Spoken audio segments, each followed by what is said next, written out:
Бүгін фигурама жасаған отадан кейін ровно 6 ай өтті және мен сіздермен результатпен бөлісуге дайынмын. Бұл отаны жасаудағы мақсатым өзімнің дене пішініме көңілім толмады. 2 баланы босанғаннан кейін ішімде диастаз пайда болды. Диастаз дегеніміз іштегі бұлшықеттердің босап немесе жыртылып кетуі. Сол жыртылып кеткендіктен мен аз тамақ ішсем де, если табиғи жолмен арықтасам да, менің бәрібір де ішім алдыға шығып тұратын еді.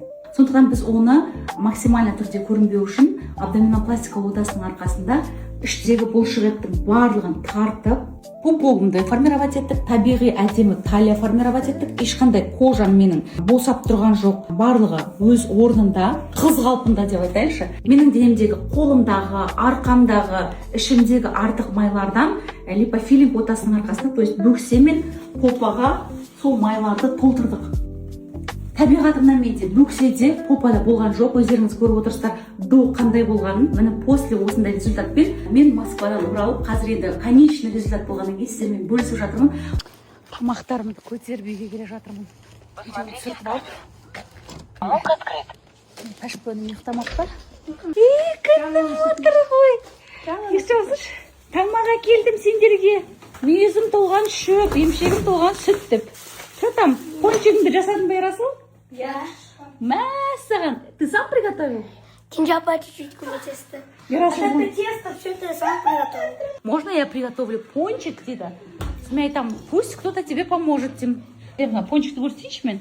Есть такой без шоколада и шоколада. Шоколадты нужно пончик жасап. Ойнайық дейді, ойнайық дейді. Сосын тоқта шыңғырмай бар. Реально пончик был керек, я просто көтергенде мягкий тесто болды да, я. Сол былай жыртылып кетті. Жыртылмады енді, созылып кетті.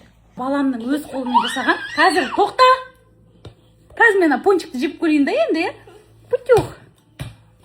Попробуем сейчас. Я хочу на шоколадпен это не вкусно. Очень вкусно, балам, очень вкусно. Молодец вообще. Мына жағымды жабыстыр. Қарымдап тұрса жауады. Шын айтам, күшті күшін ау. Шома, Ерасылдың істеген. Ерасыл мына пончиктің өзі тестасын елепті. Пісірем деп. Айт, от немеге киіп қаласын деп мен пісіріп бердім. Бірақ тестасын өзі жасаған ба? Мынау шоколадпен қосылғаны. Шоколадпен жасап қойыпты міне. Тестасын өзі жасап қойыпты.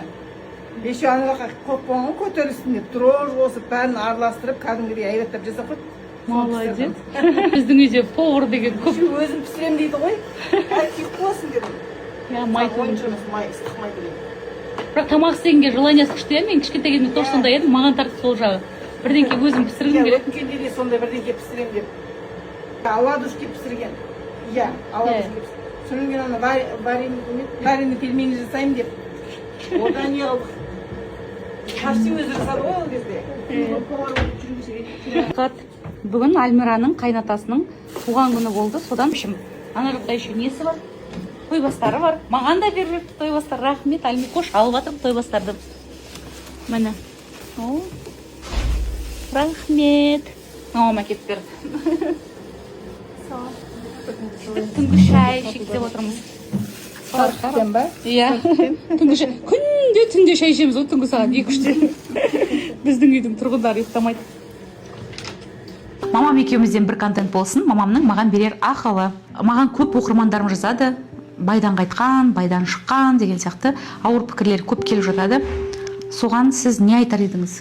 Әрбір ата-ана өзінің үйленген балаларына мәңгі бірге болса екен деп Құдайдан тілейді, например. Осылар бақытты болса екен деп.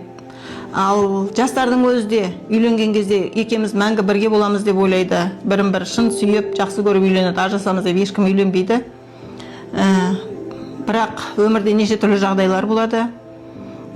Жаңа үйленген кезде ата-аналар айтады, сол үйдің отымен көріп, күлімен шық, тастай батып судайсың, кетсең қайтып келме бұл үйге, қайтып ажырасушы болма деп. Осындай жағдайлардың арқасы неше түрлі жағдайлар болып жатыр. Осындай жағдай болмау үшін, егер үйленген екі адам бірін-бірі түсініспесе, түсініспеушілік болмаса ортасында, онда балалар травма алып қалмау үшін екі жаққа кеткені дұрыс деп ойлаймын. Екінші сұрақ. Маған енді көп адамдар ашық кигеніме көп әңгіме айтып жатады. Соған сіздің көзқарасыңыз? Енді мен өзім қатты ашық кигенді құптамаймын, бірақ басқа ересек адам үшін мен жауап бере алмаймын. Әркім өзінің талғамымен киінген дұрыс деп ойлаймын. Мысалы, мен жас кезімде тырнағымды өсіріп, бояп жүргенді армандайтынмын. Бірақ мен медсестра болғандықтан мен реанимацияда істедім, операционныйда істедім. Бізге тырнақ өсіруге, бояуға болмайтын. Сосын ойлайтынмын, 45 жасқа келгенде пенсияға шығамын ғой, военныйдан. Сөйтіп пенсияға шыққаннан кейін тырнағымды өсіріп, бояп жүремін деп ойлайтынмын. Бірақ ана уже привычка болып кеткен, әдет болып кеткен. Қазір тырнағымды өсіре де алмаймын, бояй да алмаймын. Ал егер сен өзің қалап тұрсаң, мен сені әрқашан қолдаймын. Өзің ұнатқан киіміңді пока киіп жүре беруіңе болады, өйткені сен әлі жассың. Рахмет. Вот. Үшінші сұрақ. Маған енді көп халықтар хейт жазады. Ауыр сөздер жазады иногда. Қиын, психологически қиын кездер болады. Мысалы, соларға не деп жауап берсем болады? Айтқан адам айта берсін. Мысалы, барлық адам хейт жазып жатқан жоқ қой, кейбіреулері сені қолдап жатыр. Хейт жазғандар енді сондай адамдар болады арасында. Оларға ең дұрыс жауап ол сенің нәтижең. Мысалы, менде өмірде талай армандаған армандарым, мақсаттарым болды.